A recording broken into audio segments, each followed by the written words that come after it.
وَلَسَوْفَ يُعْطِيكَ رَبُّكَ فَتَرْضَىٰ، قربان جائیں اللہ کے اس انداز پہ، خدا کی قسم،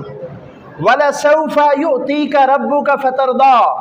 اے پیارے محبوب، اے پیارے محبوب، ہم ان قریب آپ کو اتنا کچھ عطا کریں گے کہ آپ راضی ہو جائیں گے۔ یہ آپ کی اور میرے آقا دن رات تڑپ تڑپ کے اپنی امت کے لیے دعائیں کرتے تھے، اللہ کو چپ کرانے کے لیے فرشتے نازل کرنے پڑتے تھے، پاؤں سوج جاتے تھے، آنکھیں ساری رات پانی سے شرابور، آنسوؤں سے شرابور، آنکھوں کے چشمے ہر وقت جاری، امت کے لیے رو رو کے دعائیں کرتے، اللہ چپ کروانے کے لیے فرشتے بھیجتا ہے، اور پھر اللہ فرماتا ہے اے میرے محبوب آپ غم نہ کریں، آپ پریشان نہ ہو، وَلَسَوْفَ يُعْطِيكَ رَبُّكَ فَتَرْضَىٰ،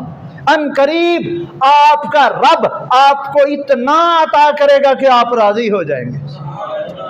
یہ دیکھیں، یہ نظام کائنات بدلا ہے، حضرت آدم سے لے کر حضرت عیسیٰ تک، اور تمام کائنات کے انسان سارے اللہ کو راضی کرنے پہ ہیں، سارے چاہتے ہیں اللہ راضی ہو۔ ہر نبی نے آ کر یہی کہا کہ اللہ تجھے میں راضی کروں گا، میں تجھے راضی کرنا چاہتا ہوں، میں تجھے راضی کرنا چاہتا ہوں، تو مجھ سے راضی ہو جا۔ نبیوں کا وظیفہ اللہ کو راضی کرنا،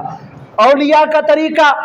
اللہ کو راضی کرنا، نیک بندوں کا وظیفہ اللہ کو راضی کرنا، سب کی خواہش اللہ کو راضی کرنا، سارے اللہ کو راضی کر رہے ہیں، سارے اللہ کو راضی کرنا چاہتے ہیں، لیکن قربان جاؤں اس اللہ کے اوپر، اس کو اپنے محبوب کے ساتھ اتنا پیار ہے، وہ اپنے محبوب کو اتنا چاہتا ہے جسے ساری کائنات راضی کر رہی ہے، اس کا انداز دیکھو، وہ فرما رہا ہے اے میرے محبوب میں تجھے اتنا عطا کروں گا کہ تو راضی ہو جائے گا۔